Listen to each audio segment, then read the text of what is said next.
जय श्री राम दोस्तों। दोस्तों, अगर किसी सुनसान गांव में एक पुराना फार्म हाउस हो जहां दरवाजे अपने आप खुलते हैं, खिड़कियां अंदर से बंद होने के बावजूद रात में थपथपाती हो, और जहां रहने वाला हर इंसान कुछ दिनों में पागल होकर भाग जाए, तो क्या तुम वहां एक रात गुजार सकते हो? अपना जवाब कमेंट में जरूर देना। ये कहानी है एक ऐसे ही फार्म हाउस की जहां जो भी गया वो पहले जैसा कभी लौट कर नहीं आया। मेरा नाम अजय है। मैं शहर में रहता हूँ, लेकिन मेरा बचपन गांव में बीता है। कई साल बाद जब नौकरी से छुट्टी मिली तो मैंने सोचा कि अपने पुराने गांव जाकर कुछ दिन शांति से बिताए जाएं। गांव पहुंचते ही सब कुछ बदला बदला लगा। वही कच्ची सड़क, वही खेत, लेकिन लोगों के चेहरे पर एक अजीब सी डर था, जैसे किसी अनकहे खतरे का बोझ सबके अंदर दबा हुआ हो। शाम को मैं चाय की दुकान पर बैठा था, तभी मेरे नज़र दूर खेतों के बीच बने एक बड़े पुराने फार्म हाउस पर गई। बचपन में वो जगह बहुत खूबसूरत हुआ करती थी।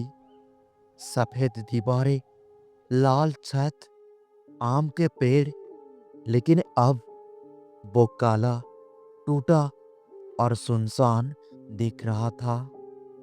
मैंने दुकानदार से पूछा, काका, वो फार्म हाउस किसका है अब? दुकानदार का चेहरा अचानक सख्त हो गया। उसने धीरे से कहा, उस तरफ मत जाना, अच्छा नहीं है। मैंने पूछा, क्यों? वो कुछ पल चुप रहा, फिर बोला, वहां अब कोई नहीं रहता, और जो भी रहने गया ज्यादा दिन टिक नहीं पाया। उसकी आवाज में डर साफ थी, लेकिन शहर में रहने वाला आदमी अक्सर ऐसी बातों को अंधविश्वास समझता है। मैंने भी वही किया। अगले दिन मैं जिज्ञासा में उस फार्म हाउस तक चला गया। जैसे जैसे पास पहुंचा, हवा ठंडी होने लगी। पेड़ों के पत्ते बिना हवा के भी हिल रहे थे। लोहे का बड़ा गेट आधा खुला था, जैसे किसी ने अंदर बुलाने के लिए छोड़ा हो।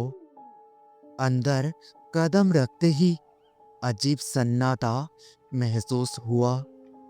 खेत सूखे पड़े थे, कुआं जंग खा चुका था, और घर की दीवारों पर काले धब्बे थे, जैसे कभी आग लगी हो।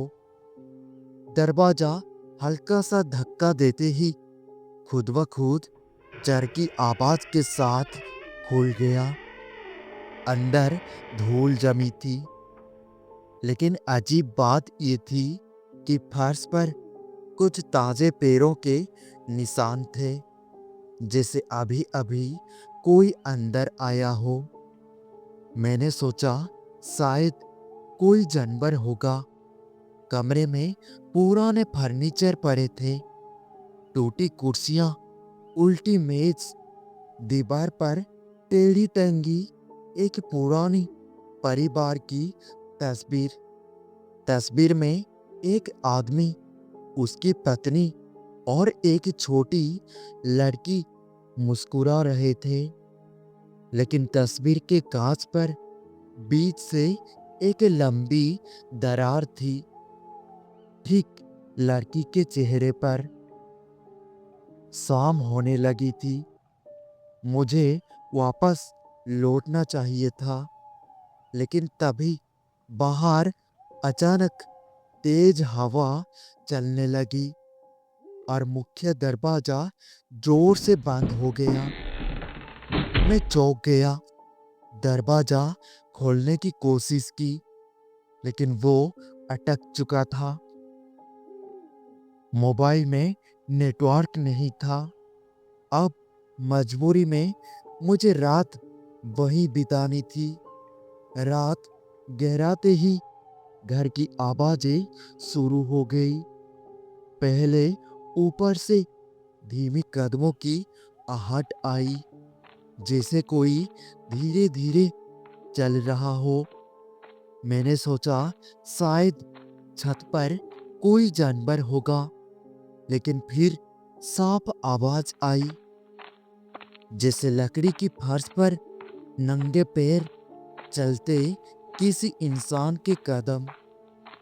मैंने टॉर्च उठाई और सीढ़ियों की तरफ बढ़ा।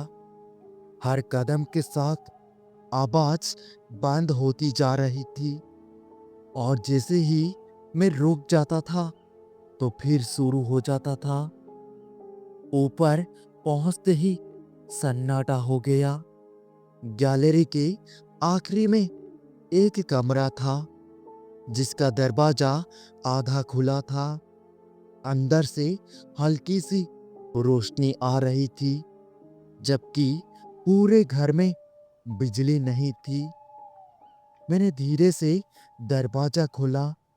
कमरा खाली था, लेकिन कमरे के बीचों बीच एक छोटी लकड़ी की कुर्सी रखी हुई थी, जो धीरे धीरे अपने आप झूल रही थी। मेरे शरीर में ठंडा पसीना निकल आया। तभी पीछे से एक बहुत धीमी आवाज आई, आप मेरे साथ खेलोगे?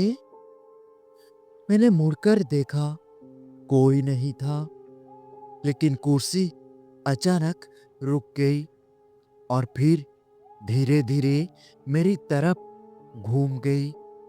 मैं भागकर नीचे आ गया। दिल जोर जोर से धड़क रहा था और मैं खुद को समझा रहा था, कुछ नहीं, डर की वजह से भ्रम हो रहा है, कुछ नहीं। लेकिन तभी रसोई से बर्तनों के गिरने की आवाज आई। मैंने टॉर्च उस तरफ घुमाई। एक प्लेट फर्श पर टूटी हुई पड़ी थी और बाकी बर्तन शेल्फ से नीचे गिरते जा रहे थे, जैसे कोई अदृश्य हाथ उन्हें फेंक रहा हो।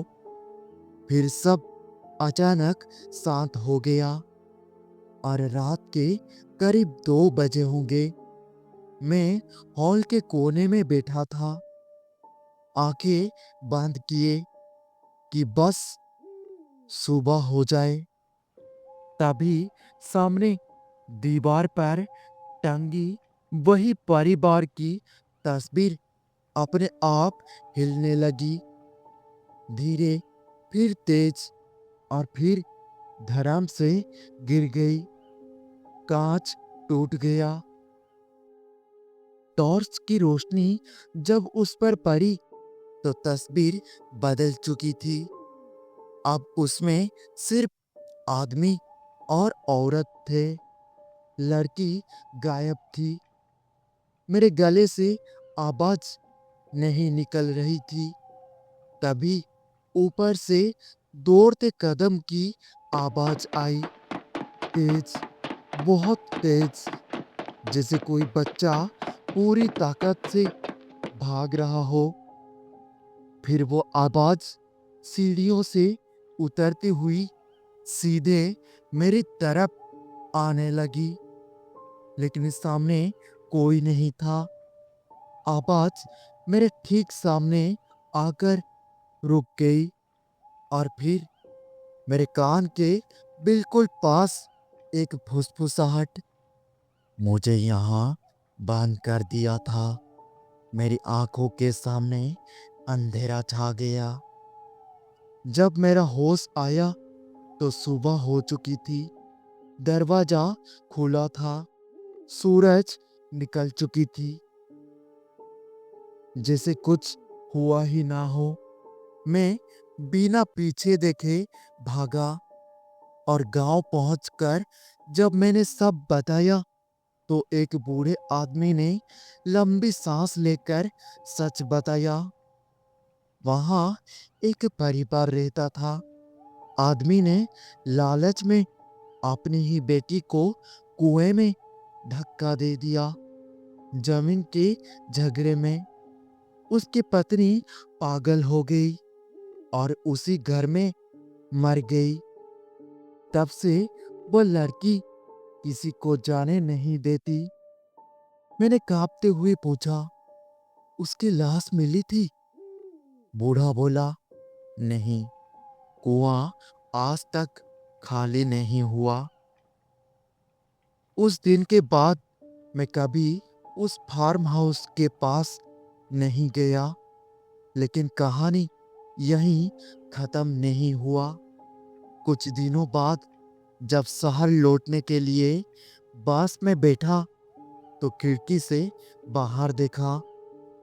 बस खेतों के पास से गुजर रही थी और दूर उसी फार्म हाउस की टूटी खिड़की में एक छोटी लड़की खड़ी हुई थी।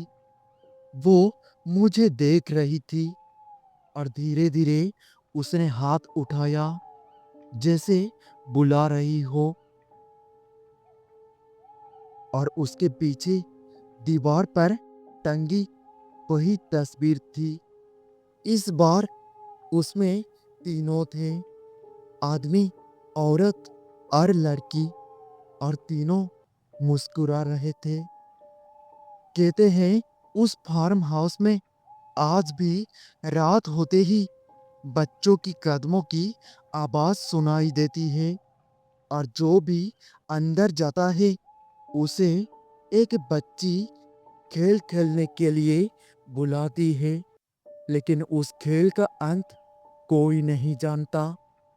अगर तुम उस गांव से कभी गुजरोगे और खेतों के बीच कोई टूटा फूटा घर दिखे तो वहां मत रुकना, क्योंकि कुछ घर खाली नहीं होते, वो बस इंतजार करते हैं।